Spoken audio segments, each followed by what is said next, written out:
Hello everyone, GoldenNova here.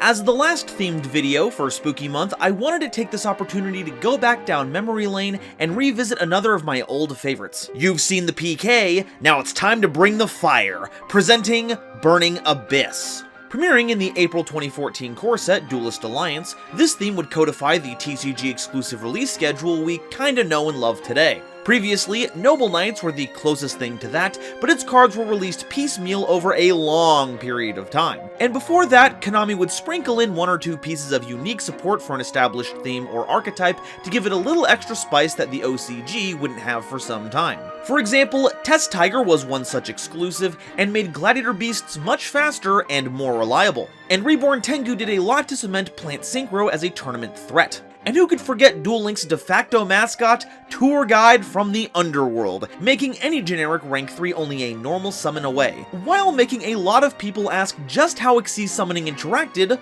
with Sangan. And it's appropriate that one of the most powerful of these TCG exclusives would end up being a staple in one of the new TCG exclusive series that would raise the bar in a way that hasn't been reached since. And no, Double Helix does not count, that technically came out in the OCG first, and BA was good long before Beatrice showed up. So, without further ado, let's take into account all of this strategy's many layers, craft a game plan that'll leave our opponent in limbo, then see if we can petition any assistance from on high.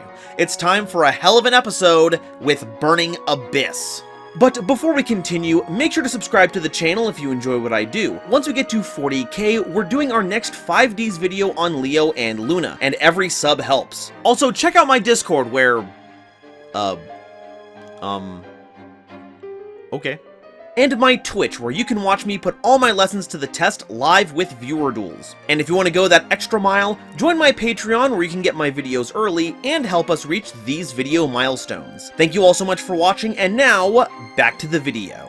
So, what's the deal with Burning Abyss? Well, our general purpose main deck monsters are, and I'm going to learn how to say them by the time I record this, the Malabranches, Okay, Future Nova here. Despite all the research I tried to do to figure out the pronunciation, it's now come to my attention that it's pronounced Malabranche. Unfortunately, I've already recorded the entire script, and I don't think that it'll be a good use of any of our time if I go back and re-record all of that. So, if proper pronunciation is your thing, now you know that I know what it is, but I'm just gonna do Malabranche for the rest of the video. Enjoy! Anyway. The Malabranches are level 3 Dark Attribute Fiend-type monsters, and a large part of their appeal is that they're so redundant. Largely, they can each be special summoned from the hand if you control no spell or trap cards, and if you control a non-Burning Abyss monster, they destroy themselves. It's not even activated, just the next time the game checks the board state and you have a non-Burning Abyss, even if it's a face-down monster with no name, poof, they're gone. They even have a unique effect that triggers when sent to the grave from anywhere, but be careful, because that effect and their special summoning from hand effect are mutually exclusive. If you use one in a turn, you can't use the other. A distinction that made Mind Crush a really good counter to the deck back in the day. Overall, the theme has an affinity for the number 3, either embodying it or being multiples of it, and that's by design because it's a reference. A literary reference.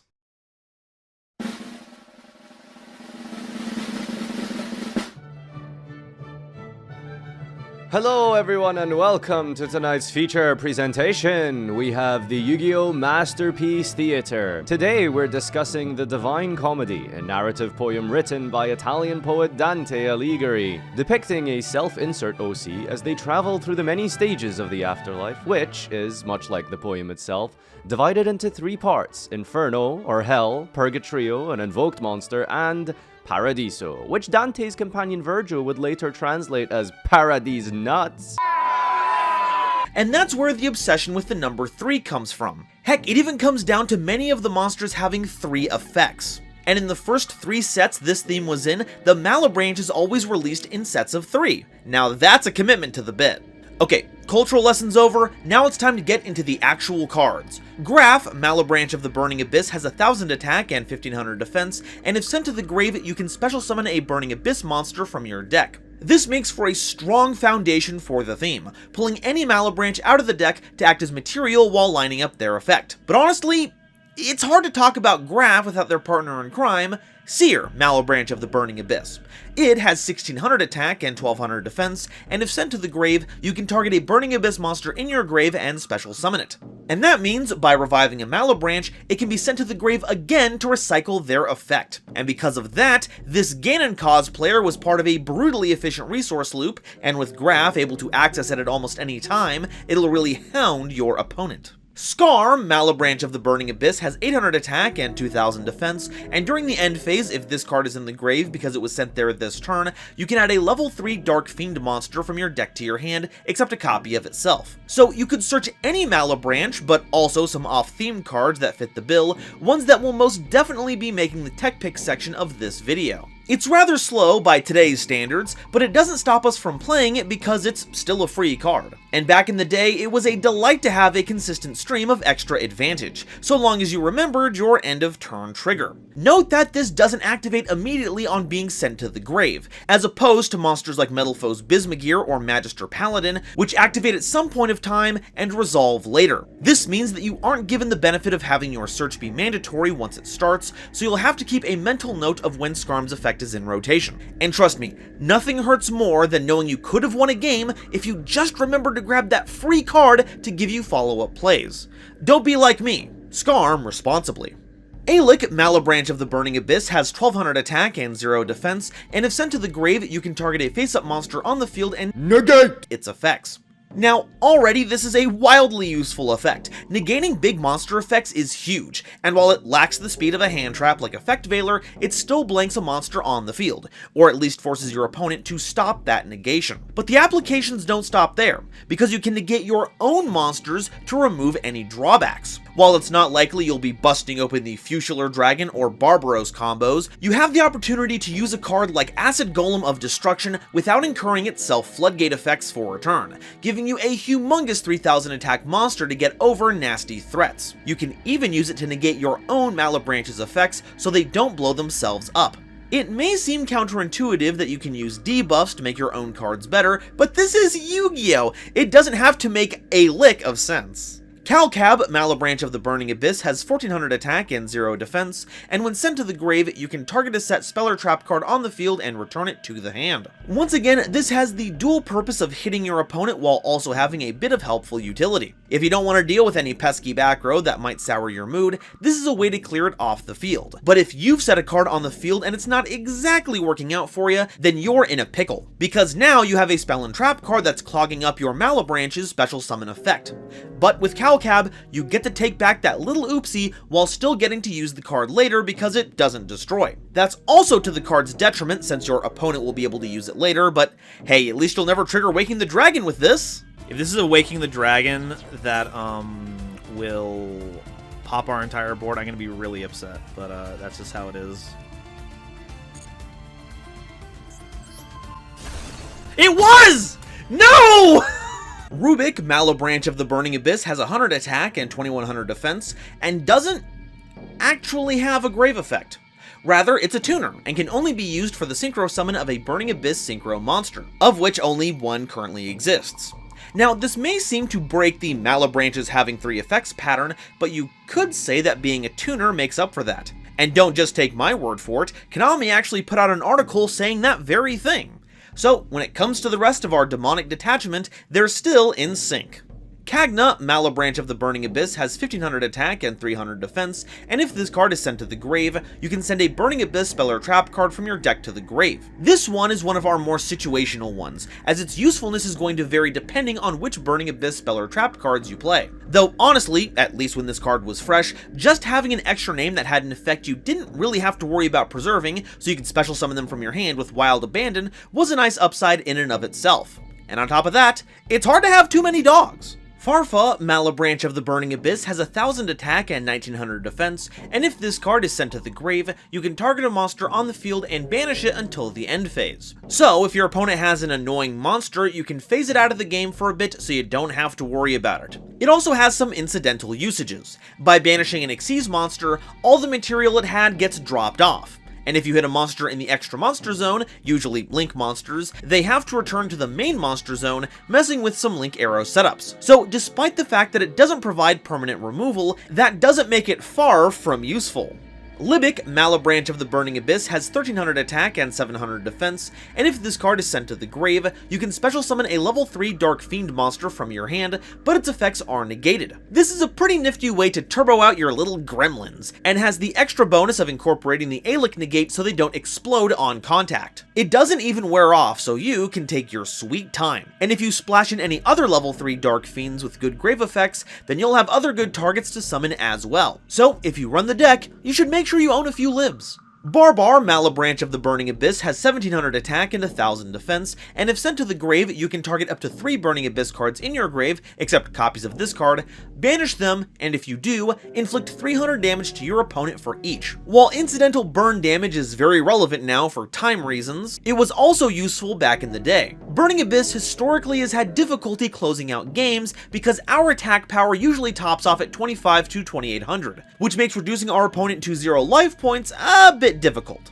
Or at least without access code it is. So having a way to ping our opponent for 900 damage every so often did a lot to move things along, especially in combination with a little sea serpent called Nightmare Shark. Normally the TCG support gets pretty dull near the end, but this monster is still here, raising the bar. Dragig, Malabranch of the Burning Abyss, has 1100 attack and 900 defense, and if this card is sent to the grave, you can choose a Burning Abyss card from your deck and place it on top of your deck. Like Kagna, this one is pretty low on our priority list. While setting up the top card of your deck can guarantee your next draw or mill, its lack of immediate benefit makes it hard to justify using. Which really sucks because it's a dragon demon with spike weapons coming out of its wrists. It looks so cool! Now, that does it for the Malabranches, but it turns out they've got a big boss to report to, and that's Malakota, Netherlord of the Burning Abyss, a level 6 Dark Fiend ritual monster with 2700 attack and 2200 defense that can be ritual summoned using the card Good and Evil in the Burning Abyss, and must be ritual summoned and cannot be special summoned by other ways. Once per turn, during either player's turn, you can send a Burning Abyss monster from your hand to the grave, then target a face-up monster your opponent controls, and until the end of the turn, that target loses attack and defense equal to the attack and defense of the Burning Abyss monster sent to the grave this way. And if this card is sent from the field to the grave, you can target a card on the field and send it to the grave. So you effectively get to use your Malabranch effects at quick effect speed while cursing a monster with decreased stats. While our monsters aren't necessarily large, as debuffs they can be pretty substantial, and you get to sweep a card off the field if Malakota gets dealt with. It's just a shame rituals don't really work very well with us, and our ritual spell doesn't do much to help with that. Heck, I'd even give this some points if it was able to be summoned back to the field if it was properly ritual summoned, because getting this for the simple trigger of Seer would be absolutely stellar. So, as you can see, I'm not very happy with it. You could say I'm malcontent. Alright, that does it for the main deck monsters. Now it's time to cover our monsters from the extra deck. And we're gonna lead off with one of the most iconic rank 3 monsters ever made, Dante, Traveler of the Burning Abyss. They're a light warrior Xyz monster with 1000 attack and 2500 defense, requiring any 2 level 3 monsters as material. Once per turn, you can detach a material from this card and choose a number from 1 to 3. Then send that many cards from the top of your deck to the grave as cost. It doesn't say you have to pick a whole number, but if you want to rip your cards to match the decimal points, be my guest. As for the effect, until the end of the turn, this card gains 500 attack for each card sent to the grave this way. If this card attacks, it's changed to defense position at the end of the battle phase, and if this card is sent to the grave, you can target a Burning Abyss card in your grave, except this card, and add it to your hand. Note that it doesn't specifically say you can't target a Dante, it just can't target itself. So if you have another Dante in the grave, you could add it back to your hand. Oh boy, where do I start? So 2500 attack for 2 turns seems like a bad rate, but you'll be able to make a new one fairly easily after the first. And despite the low base attack afterwards, its auto defense switch keeps it from getting run over by your typical normal summon. Which also means that if it's out of material, if your opponent's board is empty, you can attack in for that 1000 damage without fear of letting your shields down. The mill means you can randomly tip over all kinds of good graveyard cards, or some really bad ones depending on your luck. And if sent to the grave, you get to recycle any of your on-theme cards. This can be any of your monsters, spells, or traps, but the most important is Seer, because once Seer is sent to the grave, you can target Dante and summon them right back. and if they go to the grave, you can get Seer back, and over and over and over again. It's an infinite blocker loop that's good at providing you with the extra time you need to shore up your resources and get back in the game. And, unlike a lot of other cards we have, Dante's recycle effect isn't once per turn, so the more you summon, the more you get back. Truly appropriately powerful effects for one of Yu-Gi-Oh's strongest wife guys. Virgil, Rockstar of the Burning Abyss, is a level 6 light spellcaster synchro monster with 2500 attack and 1000 defense, requiring generic material. You can only control one copy of this card, and once per turn you can discard a Burning Abyss card, then target a card your opponent controls or is in their grave, and shuffle it into the deck. I'm only just now realizing that this is Graveyard Hate. I even wrote the script and didn't realize it. I'm reading it now and I'm like, wow, you can shuffle back things that you don't want your opponent. What? This isn't real. This is an errata, right? This is wild. Okay. And if this card on the field is destroyed by battle or card effect and sent to the grave, you can draw a card.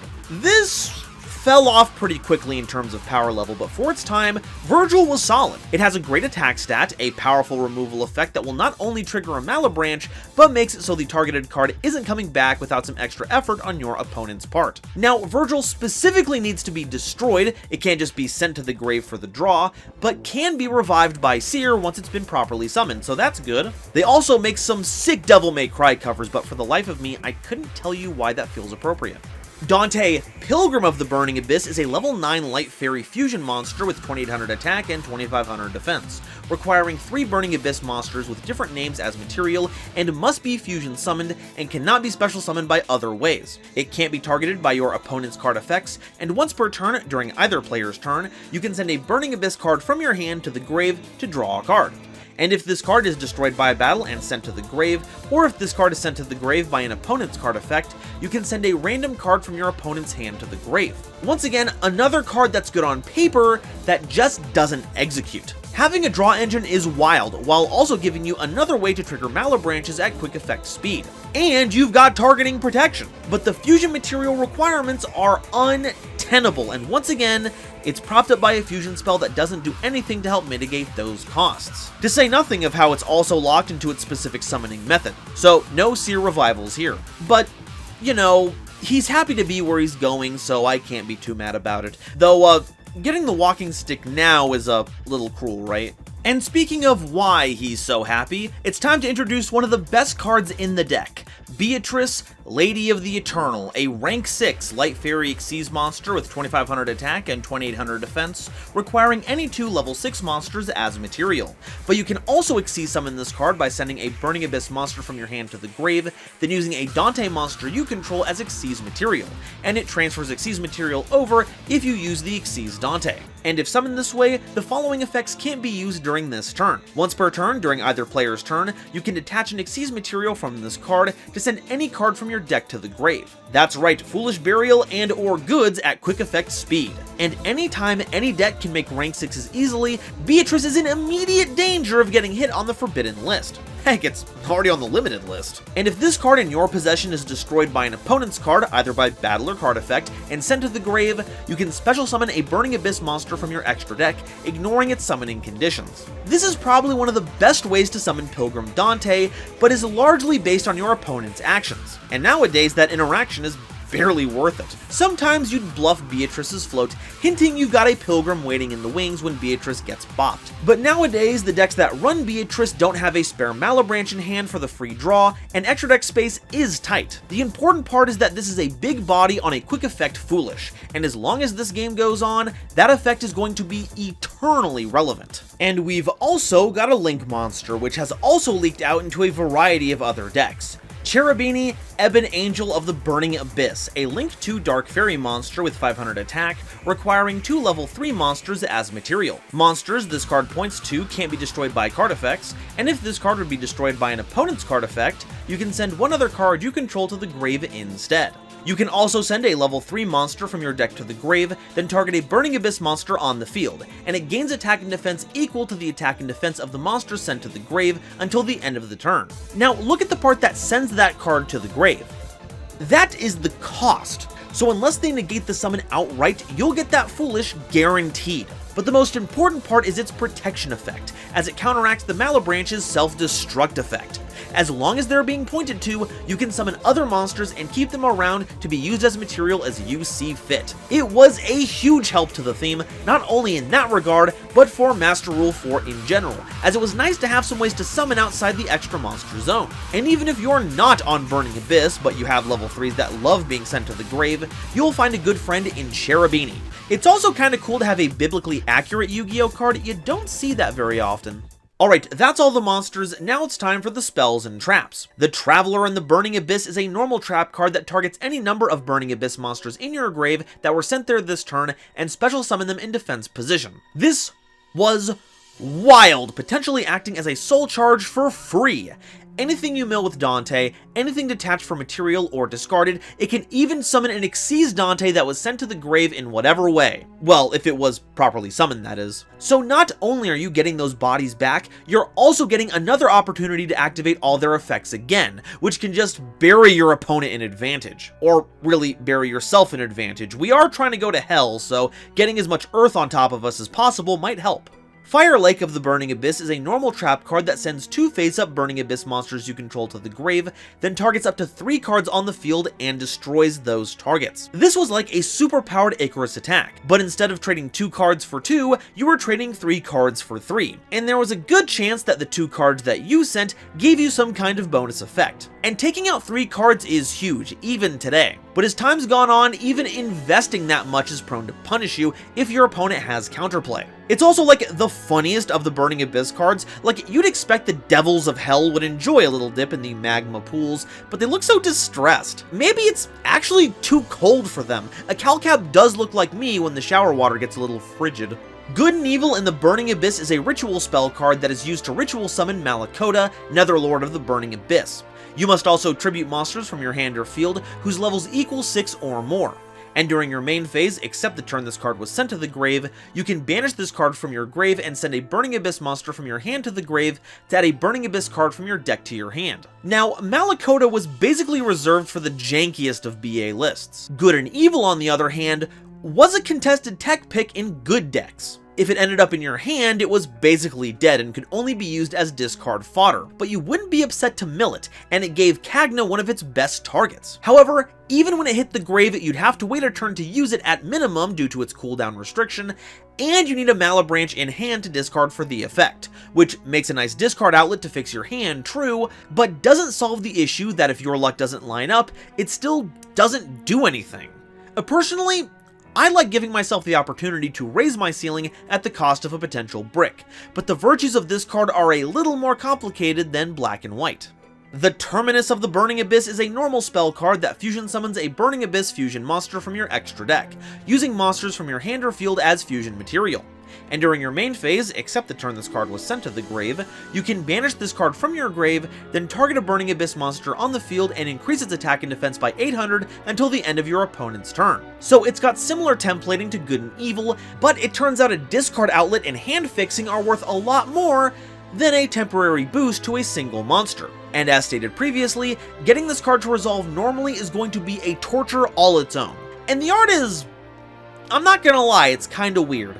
Beatrice and Dante both look a little disgruntled, not the looks of 2 lovers finally being reunited. And Virgil is just tucked away in the corner as a third wheel. They're too flamboyant for that. No one puts Virgil in a corner! Alright, so that's all the Burning Abyss cards, but what do we do with them? Well, while Modern Link summoning can turn a lot of our materials into OTK mechanisms all by themselves, this leaves us to focus on our inherently powerful control elements. We're loaded with disruption and cards that are very difficult for our opponent to interact with permanently, so by leaning into that, we can wear down our opponent's resources before condemning them to the fiery pits of perdition. But what can we play to help them out? Well, on their initial release, Burning Abyss had quite the affinity for trap cards. Many powerful ones like Phoenix Wing Wind Blast or Karma Cut were undeniably powerful, but resolved as a -1, unless you discarded something with a grave effect or had similar utility. Burning Abyss was made of monsters that triggered on this, so banishing an opponent's monster by discarding Graph not only put your opponent behind, but put your game plan forward. You could also play powerful board wipes like Torrential Tribute, safe in the knowledge that all of your monsters would float you into replacements.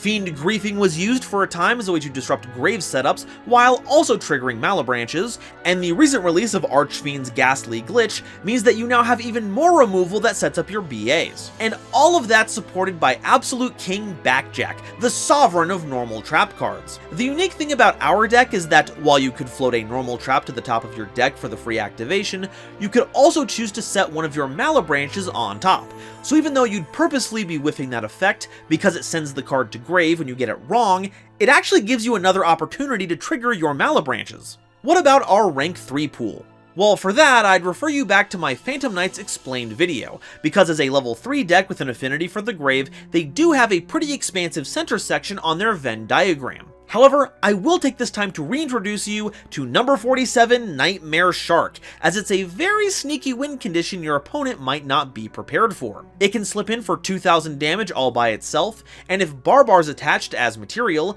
detaching it opens up the possibility to deal an additional 900 damage, totaling to 29, swinging in for over a third of your opponent's life points all at once. And because we're fiends, you do gain access to DDD Stone King Darius, which can guarantee the destruction of a monster and burn for 500. But the best part is that you can use this as a step ladder to go into DDD Divisor King Deus Machinex. If we don't detach any of Darius's material, you effectively get 2 interruptions, at which point Machinex will have 2 because it just absorbed a 4th material, that being the monster it responded to.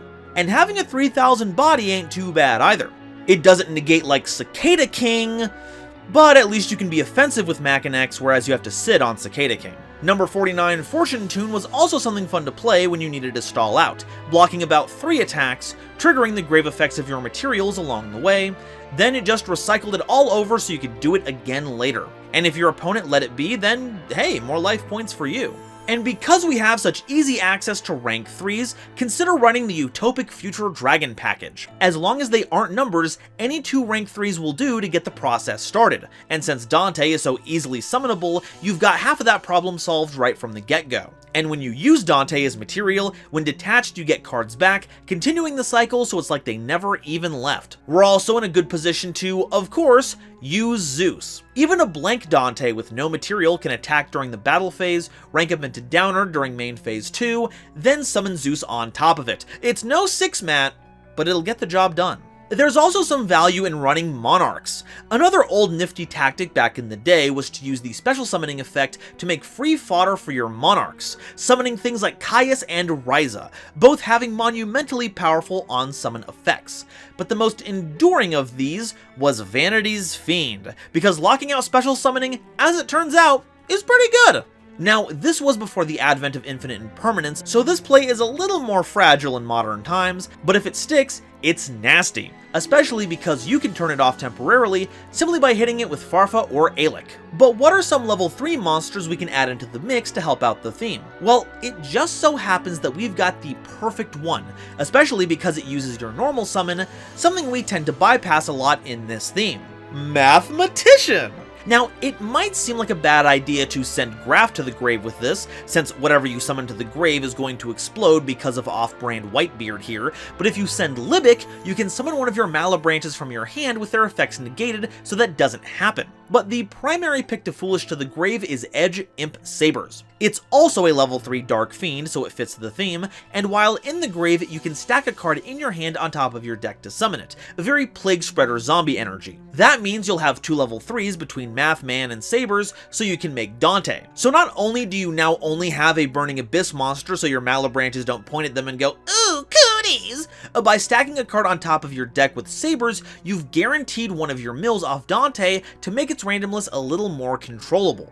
Oh, yeah, and I guess there's also Tour Guide from the Underworld, an honorary Burning Abyss monster by way of it being searchable by Skarm and negating the effects of what it summons, thus keeping the Malebranches from self-destructing. This card bounced around the FNL list for quite some time due to the sheer power and consistency this card provided. As it was likely intended to be, it was a 1-card rank 3, giving you access to a gigantic extra deck toolbox, all while giving you a way to trigger any Malebranche you wanted. But it wasn't just Burning Abyss monsters you could summon, oh no. Fiendish Rhino Warrior made for a great inclusion to the deck, as it can foolish any fiend when it was sent to the grave, letting you trigger the effects of your Malabranches without them having to hit the field, which would avoid some pretty nasty interaction. I'm looking at you, bottomless trap hole.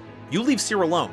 And it was even another card that played nice with the Malabranches, as its continuous effect destruction protection for your other fiends kept them from exploding when the decidedly not burning Abyss Rhino was on the field. And ever since it got its errata and has been let loose from the F&L list, Sandgin has become a pretty popular pick to summon off of Tour Guide. While being detached as Xyz material doesn't count as it being sent from the field to the grave, being used as link material does, meaning Tour Guide summoning Sandgin into Cherubini gave you a little something to use next turn as a follow-up. Maybe even another copy of Tour Guide?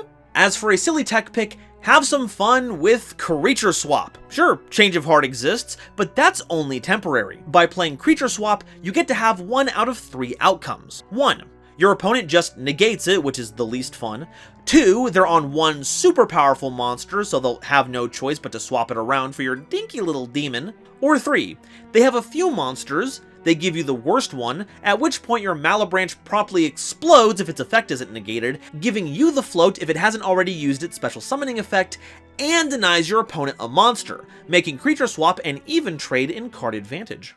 And that's all I have to say about Burning Abyss. I love this theme, and I hope in the future we get even more expansions to cover the rest of the Divine Comedy more in depth. Not just for the opportunity to see what other pieces of the story they add in, but for the chance to see these cards in the forefront of the meta once again. They're powerful, they're resourceful, and they burn with a desire for victory. And here's hoping we get an expansion to the Hideki Kamiya Spectacle Fighter genre of decks. I think Bayonetta is kind of a given, but I would love to see a Beautiful Joe deck myself. But now, I want to hear what you all have to say. Are Burning Abyss a literary and meta masterpiece, or are they too weighed down by their sins?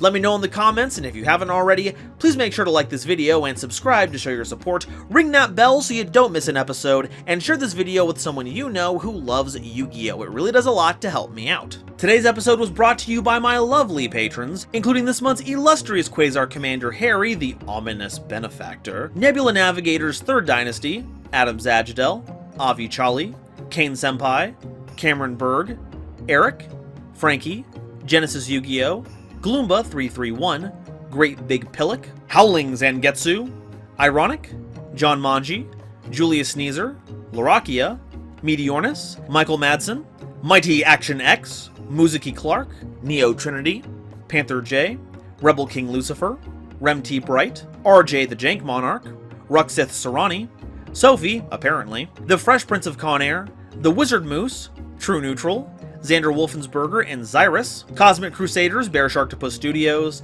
Chaz Ghost, Emily, Eva Padilla, Inblink, Jesus Garcia, KL, Kale the Dragon, King Scarlet Yu-Gi-Oh!, Lord Whoop-de-Doo, Manga Pages, Marion James E. Picata, Nitromo, Shooting Star 3300, Star-Lord 777 and the Legendary Raven, as well as the wonderful Starlight Explorers you see on screen now. I'm only able to continue doing this thanks to the support of these lovely people, so if you'd like to be a part of these credits, as well as help me in my journey to cover all of Yu-Gi-Oh's archetypes, please check out my YouTube membership or Patreon links in the description to see if I have anything you'd like on offer. And if you'd like to see this deck's best complement, check out this video I made covering Phantom Knights. And if you want to see 2 Yu-Gi tubers going at it, check out Noah Jenk and I's latest series progression polls, where your voice shapes the format. Thank you all so much for watching, and I'll see you next time. Bye-bye.